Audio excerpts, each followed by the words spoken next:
Good morning, Aubrey. How are you? I'm great. How are you, Jessica?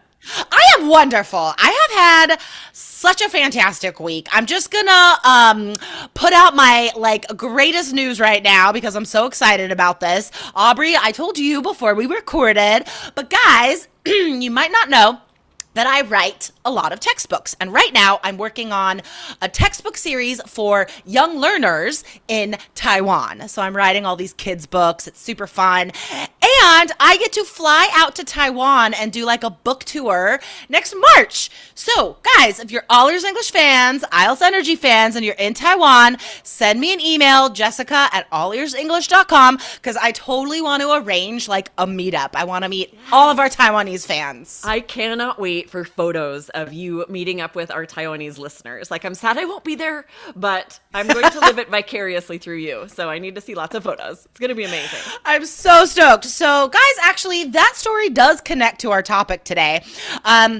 Because I did live in Taiwan for 7 years, so I'm familiar with some of the language and culture, and that does help us answer our question today. So, Aubrey, what are we focusing on? Yes, we're talking about how to greet the examiner today. We had this really interesting question. I'll just summarize it for you guys. It's a cool really question. quickly. It is a cool question where our student said that they're living in Singapore, and evidently in Singapore, sometimes you will be greeted with, "Have you eaten?" And this listener is a little torn about how do I respond to this? Do I just say, "I'm well, thank you"? Because it seems like they just mean hello. How are you? Right? So you're not really sure how to answer. And we started thinking, if that is a typical greeting for you, there would be a chance you would think that you should say that to the examiner. Ooh, Totally. little tricky. So we want to talk about that. Like, how should you greet the examiner, and what are those processes for the very beginning of the speaking test? Yes, there is so much insider information today, guys, so you don't have to guess. I feel like this is an opportunity to sort of panic and throw things off from the get-go on the speaking exam, you know? What if you're like trying to be cool and nice and relaxed, and so you like translate this local expression into English and you think it's, chummy or whatever, and the examiner's like, what does what is that in English? Yes, I have eaten, and that's weird. I know, like a native would have no idea how to answer that. It'd be so weird. So yeah. And I totally get this because in Taiwan, they do the same thing. In Chinese, when they say hello, they say, "Have you eaten rice yet?" They say, "Chow fan ma." And, it's just hello. It's not like literally, "Tell me about your rice eating thus far today." That's not what they mean. That would be weird for anybody. Exactly, right? And so if you did translate something like that directly, you would start off on the wrong foot with the examiner. It would surprise them. Even if they're familiar with that meaning hello, it would still sound weird coming out in English. And you don't want to start off in this sour note where you're both a little awkward and, okay, let's get to where we're supposed to be. You want to make sure you understand how the speaking test is going to begin. And like we say, control what you can. Don't create awkwardness that is not going to help you. Yeah, totally. And don't put your effort into a place where it's not going to help you either, right? I mean, no, like you're not scored on how you say hello, okay? Obviously not. That's not, oh, that's a band 6 hello. No. Like that's not part of your score, but it still matters, guys. All of this matters to how you feel about your performance, to how the examiner's state of mind is beginning, right? Because as the examiner is hearing you speak from beginning to end, we're always calculating in our heads. I hope you guys can watch this on YouTube because I'm like showing you with my hands on my mind. This is the IELTS calculator in my head. So it's like you say one thing and I'm like, oh, maybe closer to a 7. And then like I hear something really weird and I'm like, oh, maybe 6. And like that's what's happening. I'm doing math the entire time I'm listening to you. So if you greet the examiner with a poor translation from your first language that does not exist in English, that's not pushing that calculator up at all, right? Yes, exactly, right? And We often talk about, what do you do if something does happen that potentially could throw you off? We want you to be prepared Totally. for those times, right? You don't want to be like, "Arch," and now I'm thrown off and I don't know what to say and I'm getting thrown. So why create that type of situation for yourself that's difficult to sometimes pull out of, right? You need strategies to pull out of it, and you also need the strategies of trying not to create them in the first place. Exactly. We need to know where to put our energies. I mean, I feel like that's one of the greatest things we help you guys with on this podcast on IELTS Energy.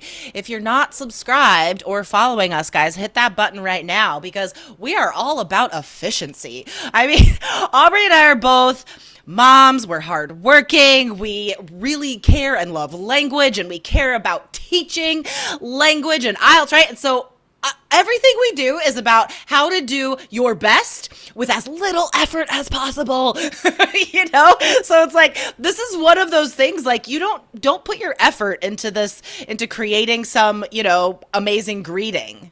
Yes, exactly. So we want to break down some insider information, especially if you have not taken the IELTS exam before. Yeah. But even if you have, there are little changes, right? Which we want to make sure you know about our free ebook. Go to allearsenglish.com/new IELTS. Jessica has created an ebook with a lot of the newest changes on the IELTS exam, newest updated information. So be sure to go and get that. But also we want to go through exactly what happens when you first start your speaking exam so you know what to expect.